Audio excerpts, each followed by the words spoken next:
Welcome to True Health Tuesday, and the truth will set you free.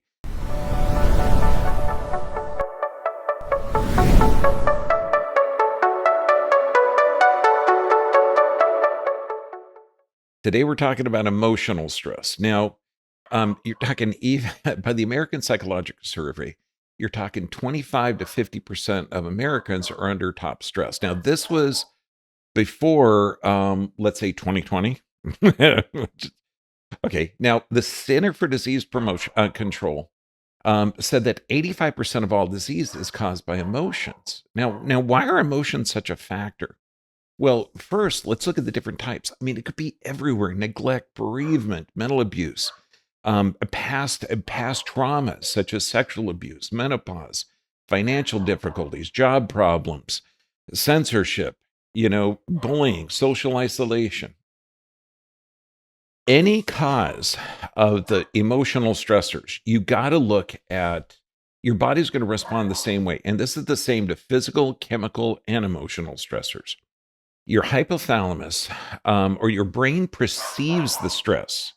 And this is hugely important because when you figure you got the hypothalamus, one foot's in the nervous system, one foot's in the endocrine or chemical system. So as soon as that perception of stress hits that brain, then bam, instantly the thyroid is depressed. The adrenal glands are activated. Cortisol is excreted. The liver starts to increase glycogen to glucose, so blood sugar elevates, heart rate elevates, blood pressure elevates, immune system suppressed. All of this happens under every type of stress. So when we're looking at this chronic stress, and this is emotional stress, okay, you're looking at increased blood pressure, heightened memory and attention, okay, which means long-term memory is good. Short-term memory could be suppressed. Suppression of the immune system, decreased serotonin and neurotransmitter production because you're shutting blood supply down to the gut. Now, what happens is if you have chronically elevated cortisol, and this is again physical, chemical, and emotional stress, all three are treated the same way. You're looking at elevation of blood sugar, decreased protein synthesis. That means wound healing, bruises. All of those are going to be affected. Muscle wasting, osteoporosis, skin regeneration, lymphatic tissue shrinkage. So, what does your body do when you're adapting to this rate of sympathetic dominance? Remember, you got that automatic nervous system. One part keeps you alive under stress, and that's the sympathetic or fight or fight that is activated under physical, chemical, or emotional stress. That parasympathetic, the rest, digest, and repair, is suppressed. So if you suppress that, resting, digesting, and repairing aren't working. So digestive, reproductive, endocrine, all of these systems start to break down. And this is where you get adrenal fatigue, you get chronic thyroid issues. Now, dealing with emotional stress, we've got to look at how you can react to it. Okay, now remember, false expectations appearing real, fear. Now, what do most religions in the world say? Well, they say the more you worry about stuff, the better it'll turn out. No, they don't. They say the exact opposite. I mean, give your worries up to God. Now, if you have a memory with an emotional attachment or emotional charge to it, that can run your life. A memory without an emotional charge is wisdom.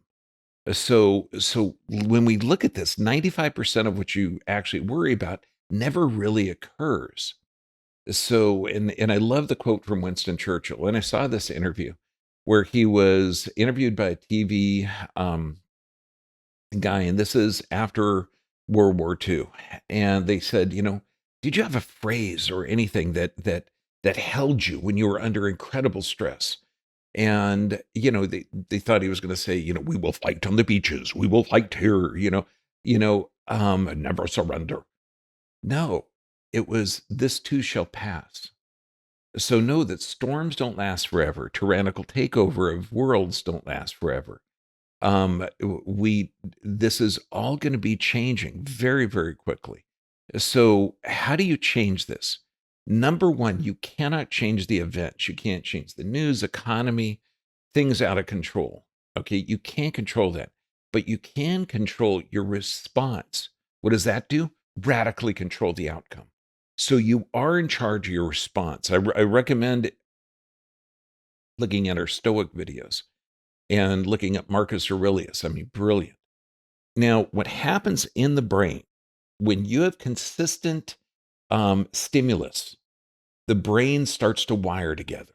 And just think of it, if you're practicing tennis for the first time, you might not be really good, but practice and practice and practice. You get those neuronal connections in the brain, and then you have a better response. You're able to hit the ball and, things work better.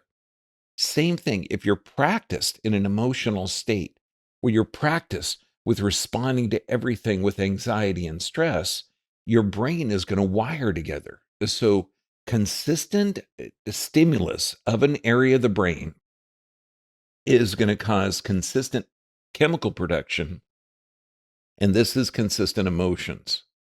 So, the real key is to recognize that thought firing pattern. That's the key. Now, and just know it's based on your perception. So you might think that wow, this is fantastic. I get to ride on a roller coaster. Me, I'm not a big fan of roller coasters. So you might have a joyous experience. I would have a negative experience or a negative response to that emotional stimuli.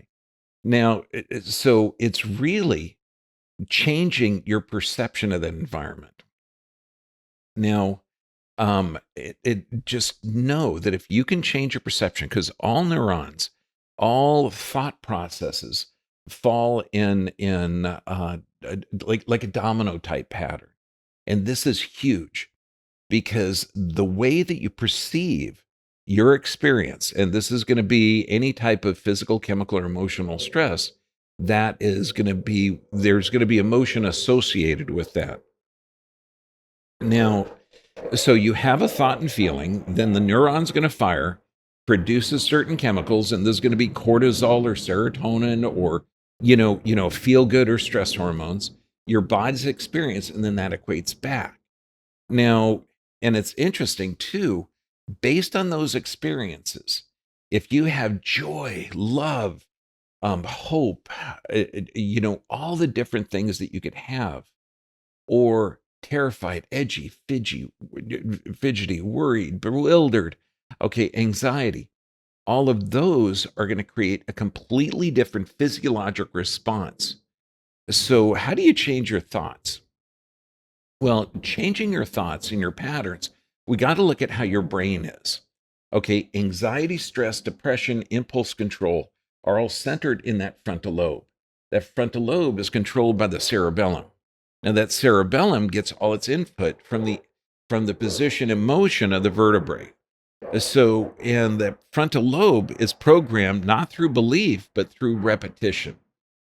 So if you can have and understand that, you can literally reprogram your brain to change how that brain perceives those events. And we're going to get into this, but think of this. Whatever you hold in your mind will tend to occur in your life. If you continue to believe as you've always believed, you'll continue to act as you've always acted. Continue to act as you've always acted, you will continue to get what you've always got. If you want to change different results in your life or your work, all you have to do is change your mind. Really? So how do we do that? Well, there's certain techniques that you can do. One of the ways to reprogram the mind is daily prayer and meditation. And this is huge because when you're talking prayer and meditation, these are you get in a parasympathetic state. If you have a relationship with your creator, again, we're looking at the religions of the world and say worry doesn't add a minute to your life. Give your worries up to God. Pray and trust. Then neurolinguistic programming. We teach NLP to every patient because to master your emotions, you change your physiology. Huge. There's also emotional freedom technique. The DeMartini method is brilliant. Been to several of his seminars and for traumatic emotional events. I mean, just brilliant. So look at neurolinguistic programming. We still have a couple of videos that are up that aren't censored yet. And involves four things. Body posture. Why body posture? Well, body posture changes the influence of that stimulus to the cerebellum, and that cerebellum controls the frontal lobe. Then it's breathing. Why breathing? Well, that little 2-pound brain burns 90% of the body's oxygen, 30% of the body's calories. So what you put in the system, such as oxygen or food, can affect the brain. Then it's volume and intonation. So it's literally body posture, volume, intonation, and breathing. Now we give a sheet that of self-talk words. Now this is it's not done with belief. So you can do these exercises anytime. You don't have to believe that you are healed or healthy. No, remember that frontal lobe learns through repetition. So it's literally, I'm healthy, I'm dynamic, I'm vibrant, I'm strong, I am healed. Now, I would recommend you make your own list. But remember that frontal lobe learns through repetition. So if I'm on my way to, one of the businesses and I'm thinking about an employee or a patient or project or a problem, challenge, any one of those things.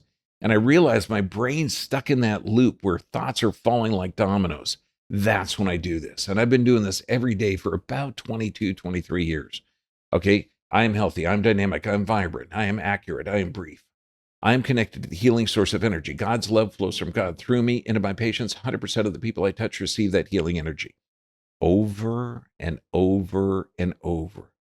When I get out of that truck, man, I'm vibrating at a completely different level. I cannot let my emotions happen by chance. You master your emotions, you change your physiology. It's really that cool. Think of like the yogi guys, they could meditate and they could raise or lower their blood pressure, or they could meditate and they could hold breath for crazy amounts of time. Huge. Another fantastic method for mastering emotions is conscious breathing. That means you breathe in for a count of 4 to 8, you hold it for a count of 10, then you breathe out twice as long as you breathe in. So if you're breathing in at 8, you breathe out 1, 2, 3, 4, 5, 6, 7, 8, 9, 10, 11, 12, 13, 14, 15, 16. Okay, now mastering conscious breathing. But I also recommend diaphragmatic breathing. So it's in through the nose, out through the mouth, and that diaphragm comes down and the tummy goes out and in based on inhalation and exhalation. This oxygenates the brain, has a calming effect on the brain, and gives you something more to focus in on. Conscious breathing or diaphragmatic breathing, I recommend doing at least 10 to 15 times before you go to sleep at night. But if you find yourself in stress, you're not going to be, I'm really stressed. No, you're going to be, oh my goodness, I am so stressed. So that getting oxygen has a calming effect on the brain. Exercise or symmetrical movements, such as walking barefoot in the grass, keeping your arms coming up. Not only does this help with blood flow, oxygen, but it gets symmetrical stimulus through that dorsal column, so the information coming up the spine, synapses in that cerebellum, and that can give influence to the frontal lobe. Amazing, amazing. And look at other things that can decrease blood flow to the brain. There's certain toxins that we can't talk about. There's certain environmental toxins that you may be forced to take that we can't talk about. We'll do that on the Dr. BVIP. Our private channels. Okay, sleep mastery. Look at our sleep restriction videos. Okay, master sleep. Sleep is when your body regenerates. Hugely important. So journaling before bed to quiet the overactive mind, reading a paper book 15 minutes before bed, no electronic devices. Understanding that your body goes through 90-minute cycles called rapid eye movement, where when you're complete that cycle, your eyes literally open, they close. So it's got to be so dark you can't see your hand in front of your face or get eye coverings. Limit your sleep to 6.5 hours a night for 21 days. Remember, there's high disease rates at 9 hours or more, 5 hours or less. So changing your sleep patterns are going to be huge. And then do this exercise for 21 days so you've reset that habit pattern, and then you can sleep until 7.5 hours. I mean, fantastic. So when we talk about the healing, the 5 keys to healing, why nervous system? Because when you are under physical, chemical, or emotional stress, you have an autonomic imbalance. You get in a stress state. So all the things that you can do to get that nervous system in a healthy balance means that you could regenerate healthy tissue. Why regular exercise? It helps your body be strong and healthy, and it literally is fantastic for neuronal function and brain function. This is why when you have anxiety and stress, get out there, breathe, exercise. You're going to get better stimulus to the brain. Proper nutrition. This means your diet's going to be like your great grandparents. Healthy, organic, varied, seasonal. Free from preservatives, normal. Sleep, get it. Deep, reset your circadian rhythms, vital. And prayer and meditation. I've heard some philosophers say prayer and meditation is best done like bathing daily. You gotta take, if you have an awareness that the planet was built for you and you were built for the planet, you will absolutely thrive on this planet. Now, put your questions below. We're going to divide the questions up into stuff that I can answer on the standard social media and the uncensored ones that we're going to be answering, because I can't. There's certain subjects where, by the Ministry of Truth, we can't talk about. So we'll answer the censored, uncensored. We're going to try and get to them as much as possible, as all of them as possible. God bless you. You are truth warriors. You're made in the image and likeness of God.